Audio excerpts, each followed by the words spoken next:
जानते हैं आज है नेशनल यूथ डे, है ना।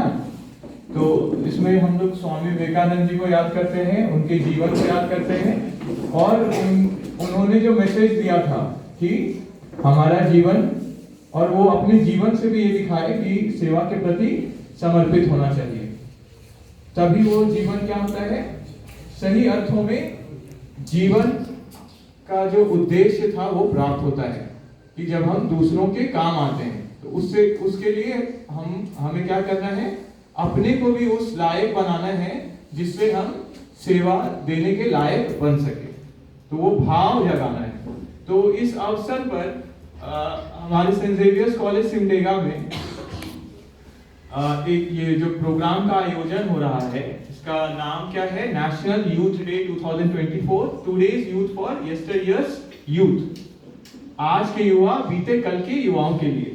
तो इसमें हमें यह प्रेरित किया जा रहा है कि जिस तरह हमारे माता पिता ने, दादा दादी ने, नाना नानी ने, मामा मामी, फूफा, ठीक है, फूफी बोलते हैं, फिर जितने भी हमसे उस समय जब हम बाल अवस्था में थे, जब हम छोटे थे, तो उस समय उन्होंने हमारी देखभाल की और आज हमें सक्षम बनाया है। तो उसी तरह हमारा भी यह कर्तव्य है कि हम भी क्या कर सके, इस लायक अपने आप को बना सके कि उनका देखभाल कर सके, उनकी देखभाल हम कर सके।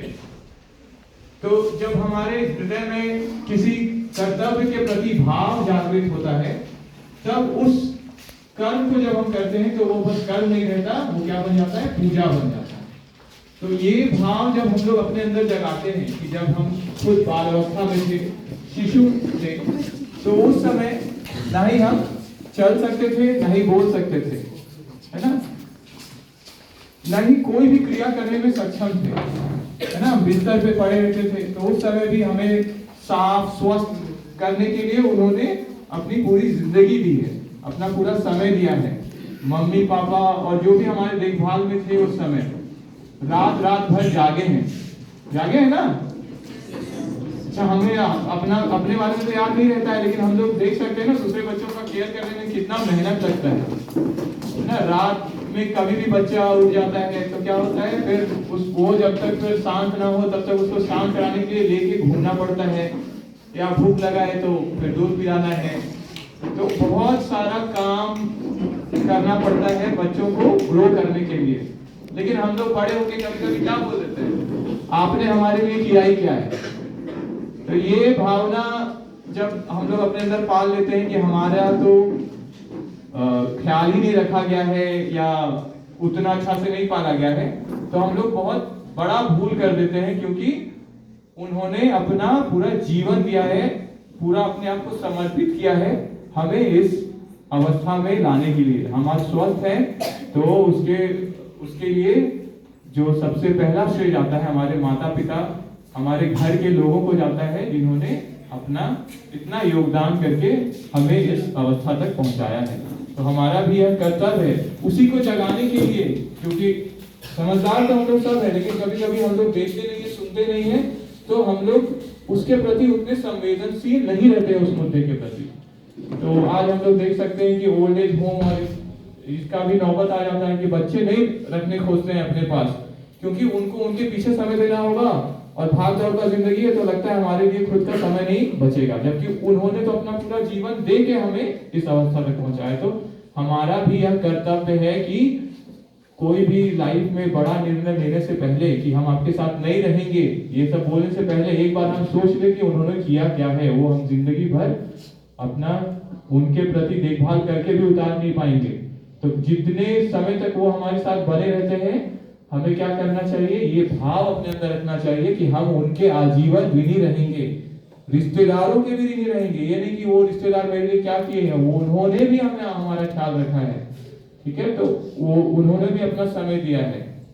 इसी तरह पूरे समाज ने हमारा क्या किया है, समर्थन किया है जब हम उस समय असमर्थ थे, है ना। नेबर्स लोग भी कितना देखभाल किए, फिर कोई और जिनका जरूरत था तो वो आके हमारा मदद करते हैं, टीचर्स मदद करते हैं, ठीक है। तो एक एक जन के प्रति हमें क्या फील करना चाहिए, कृतज्ञ कि हम क्या है, ऋणी हैं इनके, ये भावना जगाने के लिए ये प्रोग्राम है। और इस शुभ अवसर पर हमारे साथ हमारे कॉलेज के प्राचार्य हैं फादर एफ्रेम बा और सर हैं डॉक्टर सुनील केकेटा सर। तो हम इनका जोरदार तालियों से स्वागत भी करेंगे। Welcome sir and welcome to all our dear students. आपका यहाँ प्रेजेंस ये बताता है कि आप भी संवेदनशील है इस मुद्दे के प्रति और आप भी अपना कर्तव्य निभाना चाहते हैं। तो इसके साथ ही अब हम अपने फादर डॉक्टर एफ्रेम बा को बुलाना चाहूंगा उनके शुभ वचनों के लिए। Thank you. Thank you, Amit ji. Respected Dr. Sunil, the HOD of Hindi Department, Professor Amit, and my dear students. आज हमारे लिए सौभाग्य की बात है कि हम लोग नेशनल यूथ डे राष्ट्रीय युवा दिवस 2024 को एक छोटे कार्यक्रम के द्वारा हम मना पा रहे हैं, सेलिब्रेट कर रहे हैं। इसका थीम है या विषय है today's youth for yesteryear's youth, आज के युवा कल के युवा के लिए। इंट्रोडक्शन में अमित ने बहुत सुंदर तरीके से आज के इस कार्यक्रम का उद्देश्य बतलाया है। उस उद्देश्य को ही मैं और अधिक स्पष्ट करना चाहूँगा। हम सभी की उम्र औसत आयु, मनुष्यों की औसत आयु कितनी रहती है? लगभग 60 साल।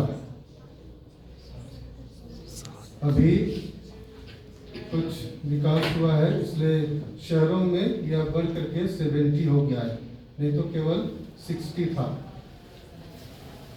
शहरों में यह 70-80 इतना ही है। बहुत ही बिरले लोग 90 या 100 पहुंचते हैं, बहुत ही बिरले।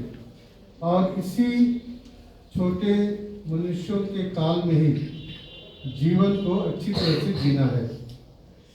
और जीवन को हम लोग माता पिता से ही पाते हैं और माता पिता के अधीन रह करके बड़े होते हैं और जीवन को जीने के लिए सीखते हैं और तब अपना पूरा जीवन जी करके जहाँ से हम लोग आए हैं, जैसा विश्वास किया जाता है ईश्वर से आए हैं तो ईश्वर के पास लौट जाते हैं।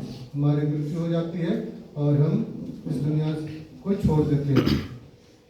ये सच्चाई है, कोई भी व्यक्ति इससे नकार नहीं सकता। इसीलिए इस छोटे जीवन में जो अधिक से अधिक 70-75 साल का होगा हमारे लिए, जब हम लोग काम करेंगे 65 साल के बाद लगभग सभी को सेवानिवृत्ति दी जाती है कि आप अभी सेवा मत कीजिए, आप आराम कीजिए। इसलिए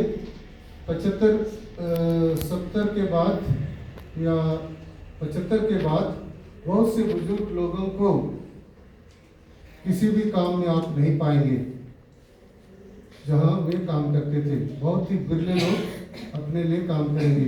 तब उस समय वे लोग आश्रित हो जाते हैं अपने बेटे बेटियों पर, जिनको उन्होंने जन्म दिया, पढ़ाया लिखाया और काबिल बनाया। लेकिन पिछले कुछ वर्षों से यह बात सामने आई है हमारे भारत देश में या अन्य विश्व के अन्य देशों में भी शायद, कि माँ बाप को जिनको सेवा देनी थी, माँ बाप को घर से निकाल देते हैं और उन्हें वृद्धाश्रम पहुंचा देते हैं। यह सौभाग्य है कि सिमडेगा में अभी तक मैं वृद्धाश्रम के बारे में नहीं सुना, लेकिन रांची में हो चुका है। रांची में वृद्धाश्रम अभी बन चुका है जहां बुजुर्ग रहते हैं अपने बेटे बेटियों से दूर। और यह एक विकराल समस्या है। इसीलिए यूजीसी चाहती है, यूनिवर्सिटी ग्रांट कमीशन और उससे जुड़े अन्य संगठन चाहते हैं कि आज के युवा को इस बात का एहसास दिलाया जाए कि माँ बाप की सेवा करना, जब वे बूढ़े हो जाते हैं, बुजुर्ग जो होते हैं, कमजोर हो जाते हैं, बीमार हो जाते हैं उस समय उनकी सेवा करना बेटे बेटियों का कर्तव्य है। और इसी का एहसास कराने के लिए, अवेयर करने के लिए, जागरूक बनाने के लिए यह कार्यक्रम रखा गया है। आप सभी सेमेस्टर 5 के हैं। अभी 1 साल के बाद आप लोग यहाँ से डिग्री लेकर के चले जाएंगे। तो आपको काम खोजना है। काम खोजने के बाद बहुत से काम है जीवन के, लेकिन इस बात को मत भूलिए कभी भी कि आपको काबिल बनाने में आपके माता पिता या जो भी रिश्तेदार है, जैसे परिचय में हमने सुना, इंट्रोडक्शन में सुना, बहुत से लोग हमारे जीवन में आते हैं, हमारे जीवन को संवारते हैं। उनको मत भूलिए, उनके प्रति जो कृतज्ञता की भावना है उसको बनाए रखिए। यही इस कार्यक्रम का मूल उद्देश्य है। और जो उद्देश्य मैं बतला रहा हूँ वह मेरा बनाया हुआ नहीं है, यूजीसी का है। इसलिए हमने जल्दीबाजी में इस कार्यक्रम को रखा है। इसके लिए बहुत अच्छी तैयारी नहीं कर पाए हैं कुछ लोगों को तैयारी करने के लिए कहा गया है।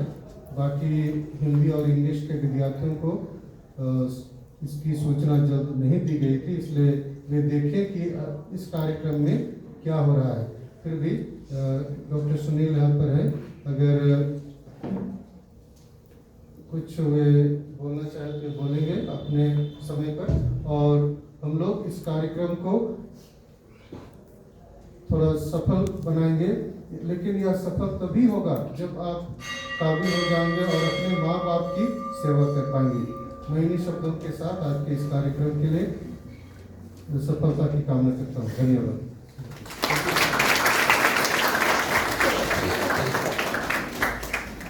Thank you father. फादर ने भी उस भाव को जगाने की पूरी कोशिश की है। अब हम सर डॉक्टर सुनील क्रिकेटा के सुवचनों को भी सुनेंगे। Thank you sir, welcome sir.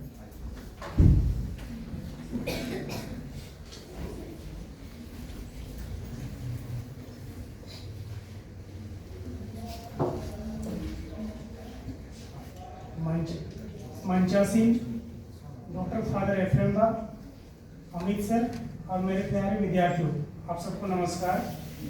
नमस्कार। आज हम लोग राष्ट्रीय युवा दिवस मना रहे हैं और राष्ट्रीय युवा दिवस की प्रासंगिकता भी है कि युवा अपने उत्तरदायित्वों से कहीं ना कहीं दिशाहीन हो रहे हैं और बाकायदे दिशाहीन होने के कई कारण हैं। हम साहित्य में अभी विमर्शों का दौर है, तमाम तरह के विमर्श पढ़ाते हैं। उनमें वृद्ध विमर्श भी एक है, बाल विमर्श, वृद्ध विमर्श, विकलांग विमर्श और कई आदिवासी विमर्श, दलित विमर्श है। तो जाहिर सी बात है कि यूजीसी ने इसको पूर्ण सिलेबस में रखा है। आज विकट स्थिति है, वृद्धाश्रमों की संख्या बढ़ रही है। हम जितने काबिल हो रहे हैं लेकिन अपनी काबिलियत को जमीनी धरातल पर उतार नहीं पा रहे हैं। जानकारी है, समझदारी नहीं है। हमको पता है कि माता पिता के साथ अन्याय नहीं करना चाहिए, उनकी सेवा करनी चाहिए। इस जहान, इस धरती में भगवान को तो हम देखे नहीं, लेकिन भगवान का प्रतिरूप हमारे माता पिता ही है कि नहीं। डॉक्टर और माता पिता, डॉक्टर तो बाद में आते हैं जब इस दुनिया में आते उसके बाद, लेकिन माता पिता को हम कहा भी जाता है कि अगर आप माता पिता की इज्जत नहीं करते हैं, सेवा नहीं करते हैं, इग्नोर करते हैं, यानी उनकी उपेक्षा करते हैं, तो कहीं ना कहीं आपको इसी पीढ़ी में, आपकी आने वाली पीढ़ी भी आपके साथ वही सलूक करेगी जो आप अपने माता पिता के साथ करते हैं। हमने इसका अनुभव किया है, देखा भी है गांव टोले में। तो ये बहुत अच्छा विषय है और इसी ईयर आप लोग पास आउट हो जाएंगे। आपके कंधों पे जिम्मेदारियां हैं, आपको उस पर खड़ा उतरना है, पैरों पे तो खड़ा होना ही होना है। उसके बाद जब आपकी शादी हो जाती है तो आपको सामंजस्य बैठाना पड़ता है, तालमेल बैठाना पड़ता है। माँ बाप को भी खुश रखना है और आने वाली जो आपकी नई नवेली जो होगी उसको भी खुश रखना है ना। तो थोड़ा ये मैं अपना खुद का अनुभव से भी बता रहा हूँ, तो इतना सहज नहीं होता है, ठीक है। लेकिन आपको क्या करना है कि आपने जो भी सीखा है ना, शिक्षा का अंतिम उद्देश्य क्या है? चरित्र निर्माण करना। तो तो चरित्र निर्माण कैसे होगा? जब आप उसको धरातल पर उतारेंगे, माँ बाप की सेवा नहीं करेंगे, उनको ही ध्यान नहीं देंगे, तो फिर आपका इतना पढ़ना लिखना, डिग्री धारण करना और नौकरी करना, उसका क्या औचित्य है? कुछ औचित्य रह जाता है? आपसे लोग प्रेरित हों, प्रभावित हों, आप एक नमूना बनिए।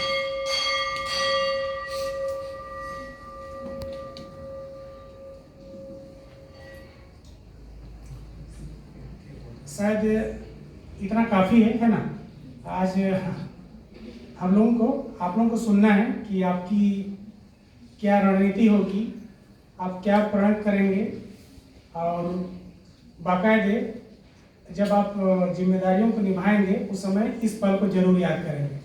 आप सबको युवा दिवस की हार्दिक हार्दिक शुभकामनाएं। धन्यवाद।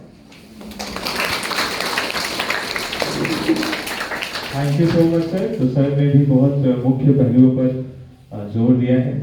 अब हम एक वीडियो देखेंगे जिसमें क्या समस्याएं हैं, क्या हुआ, उन्होंने वृद्धाश्रम तक आना पड़ा है बुजुर्गों को, वो के बारे में हम लोग जानेंगे। संदीप सर हैं।